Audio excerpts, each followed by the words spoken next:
स्वागत है आप सभी का हमारी सरकारी नौकरी। जैसा कि आप लोग यहाँ पे थंबनेल देख रहे हैं, इसमें आपको ऑलरेडी मेंशन किया जा चुका है कि हम झारखंड एसएससी की तरफ से जो जूनियर इंजीनियर का पोस्ट आया है, उसके रिगार्डिंग आपको एक इन्फॉर्मेशन प्रोवाइड करने के लिए हम यहाँ उपस्थित हैं। सबसे पहले मैं आपको ये बताना चाहूँगा कि अगर आपने अभी तक जेनिक लर्निंग ऐप डाउनलोड नहीं किया है, तो जेनिक ऐप डाउनलोड कर लीजिए, जिससे अपकमिंग कोर्सेज के बारे में आपको इन्फॉर्मेशन मिलता रहेगा। कौन सा कोर्स आपके लिए सूटेबल है, अपनी एजुकेशन की क्वालिफिकेशन के हिसाब से आप उसमें देख सकते हैं। साथ ही साथ वीडियो को लाइक कीजिए, शेयर कीजिए, चैनल को सब्सक्राइब कर लीजिए लेटेस्ट अपडेट के रिगार्डिंग। शुरुआत करते हैं हम यहाँ से।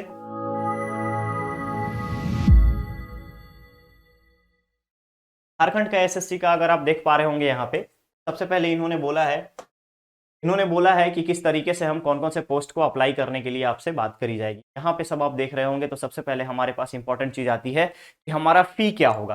तो गाइस ध्यान रखिएगा, जितने भी अनरिजर्व कैटेगरी में आते हैं उन सब की फी 100 रुपए है, और जो भी SC ST हैं झारखंड स्टेट के, उस कैटेगरी से बिलोंग करते हैं, तो उनकी 50 रुपीज है। उसके बाद हम बात कर रहे हैं आपसे यहाँ पे वैकेंसीज का डिटेल। तो अगर आप देख पा रहे होंगे, तो यहाँ पे आपको इलेक्ट्रिकल के लिए टोटल 46 पोस्ट है, सिविल के लिए टोटल 188 पोस्ट है, वैसे ही मैकेनिकल के लिए आपके पास 51 पोस्ट है। ये तो रही बात पोस्ट की। अब हम देखेंगे कि यहाँ पे हमारा सैलरी क्या होगा। चलो, हमारा सिलेक्शन हो गया, हमारी सैलरी क्या होगा। तो सैलरी जो है गाइस, वो लेवल आपका 6 का रहेगा, जिसमें से 35,400 की अगर हम बात करेंगे, यानी 35,400 से लेकर के 1,12,400 के बीच आपका सैलरी का ये जो लेवल है, स्केल है, वो दिया जाएगा। अब इंपॉर्टेंट चीज आती है, हमारा योग्यता क्या होना चाहिए। तो अगर आपने डिप्लोमा कर लिया है, या इक्विवेलेंट आपने कोई डिग्री ले रखी है, या फिर हायर टेक्निकल डिग्री है आपके पास, तो आप यहां अप्लाई कर सकते हैं। एक चीज ध्यान रखिएगा, अगर आपने इसी साल डिप्लोमा कंप्लीट किया है, यानी कि इस एग्जाम को जो रिक्रूटमेंट है उसका जो फाइनल डेट है, डेट से पहले तक अगर आपके पास सर्टिफिकेशन आ गई है, सर्टिफिकेट आपको मिल चुका है, तो आप बेशक अप्लाई कर सकते हो। मींस फ्रेशर्स भी इसमें एलिजिबल है। ध्यान रखिएगा इन सारी चीजों को। अब हमारे पास आता है कि अगर डिफरेंट डिफरेंट टाइप से अगर आपने मेडल्स वगैरह ले रखे हैं, तो उन सबको भी थोड़ा बहुत आपको यहाँ पे रिजर्वेशन दिया जाएगा, थोड़ी बहुत आपको वरीयता दी जाएगी, सीनियरिटी दी जाएगी।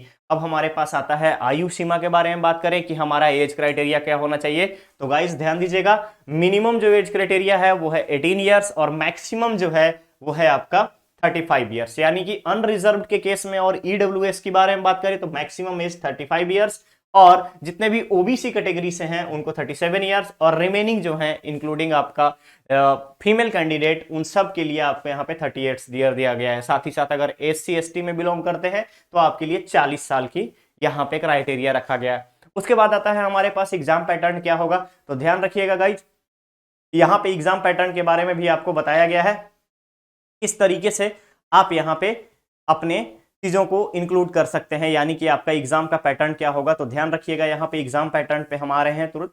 यहाँ पे अगर आप देख पाएंगे, तो यहाँ पे आपसे बोला गया है कि जो पेपर होगा वो होगा टोटल 120 क्वेश्चन का, और हर क्वेश्चन का 3 मार्क्स होगा। टाइम आपको अलॉट किया गया है 2 आवर्स का। इसमें से अगर 120 क्वेश्चंस में से अगर हम डिवीजन की बात करें, तो जनरल इंजीनियरिंग के बारे में 80 क्वेश्चंस रहेंगे। उसके बाद फिर आपका जनरल अवेयरनेस, जो सामान्य ज्ञान है, जनरल नॉलेज है, उससे आपके टोटल 40 क्वेश्चन रहेंगे। अब उसी के तरीके से अगर आप बात करोगे, तो अगर आपने इंजीनियरिंग का पेपर लिया है तो सिविल इंजीनियरिंग हो गया, उसके बाद फिर आपका मैकेनिकल हो गया, उसके बाद इलेक्ट्रिकल हो गया, तो यहां पे सब्जेक्ट भी आपका वैसा ही रहेगा। यानी कि आपका 80 क्वेश्चन जो रहेंगे वो टेक्निकल होंगे, 40 क्वेश्चन आपका नॉन टेक्निकल का होगा। तो गाइस ध्यान रखिएगा कि नॉन टेक्निकल किस तरीके से इंपॉर्टेंट रोल प्ले करता है, आप सब जानते हैं इस चीज को। तो ये था आज की वैकेंसी के डिटेल्स। अब यहाँ पे आपको डिफरेंट टाइप से आप देख पाएंगे कि सिलेबस क्या क्या है। तो फुल सिलेबस के लिए आप यहाँ पे ऑफिशियल नोटिफिकेशन को विजिट कर सकते हैं, ऑफिशियल नोटिफिकेशन देख सकते हैं।